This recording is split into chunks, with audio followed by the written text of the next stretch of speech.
I kicking an autistic child out of my restaurant for misbehaving? My name is Gina, 55F from upstate New York, and I run a family-owned pizzeria. My husband and I have been in the service industry for decades, and over the past few years, we've noticed a huge increase in rude customers, rude children, and a crazy level of entitlement. One of the rules we have in our restaurant is that nobody is allowed to talk on speakerphone, play music out loud, or have anything playing on speaker from a personal device. This is such a simple request and something that has always been standard. This was not even an issue or something that needed to be said before the pandemic. But now it seems parents feel attacked if their children cannot watch Bluey on volume. We have signs up asking people not to do this, and we actually do enforce this rule, politely but firmly.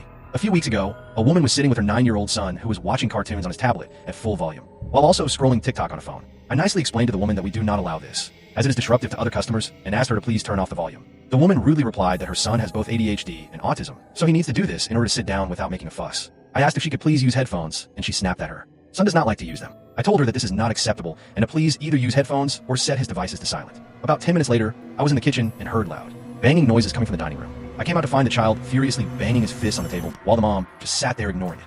It was almost as if he was waiting for her to say something, but she did nothing. I asked her to please stop him, and she replied that he's on the spectrum, and this is just his normal behavior if he doesn't have a device to calm him down.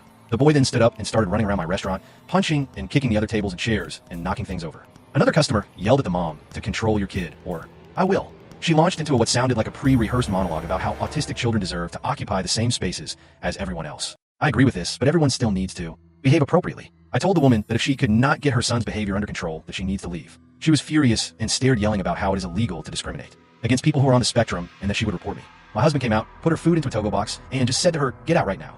She looked genuinely shocked and said that kids should not be expected to just sit quietly and that the world needs to be more accepting of those who are different. I love kids. My husband and I raised 5 of them, even one with special needs. But autism or not, nothing gives you the right to behave this way in any setting. If your child's issues are so severe that simply sitting in a restaurant without a device makes them freak out and throw a tantrum, then maybe reconsider taking them there in the first place. I'm tired of rude kids and lazy parents who embolden them to behave this way, refusing to discipline them or set any kind of rules or boundaries. This is not about ADHD, autism, or any other condition. This is about entitlement, bad parenting, and bad behavior as a result. Am I the asshole? I have an autistic son. When he was younger, for /5-ish, he was awful in restaurants. So guess what we did? We didn't go out to eat. Some autism people will say, I deprived him of experiences, but I see it as I avoided triggers. Guess what? He's a well-behaved 24-year-old who wasn't traumatized because he didn't get to go out to eat for a few years. We were all much happier. NTA, I don't understand this obsession with making everyone hear what you want to hear. It's not just kids. Teenagers, adults, and elderly are all doing this. Thankfully, it's not common in restaurants or cafes, and I only have to deal with this on public transport where I live. I've just started to give my opinion if I hear people talk on the speakerphone.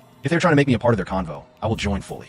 Also, I appreciate that you're trying to control this in your restaurant. NTA, I'm on the spectrum, though high functioning. The world doesn't revolve around neurodiversity. It doesn't change to suit our sensory needs. If you're a parent of a neurodiverse child,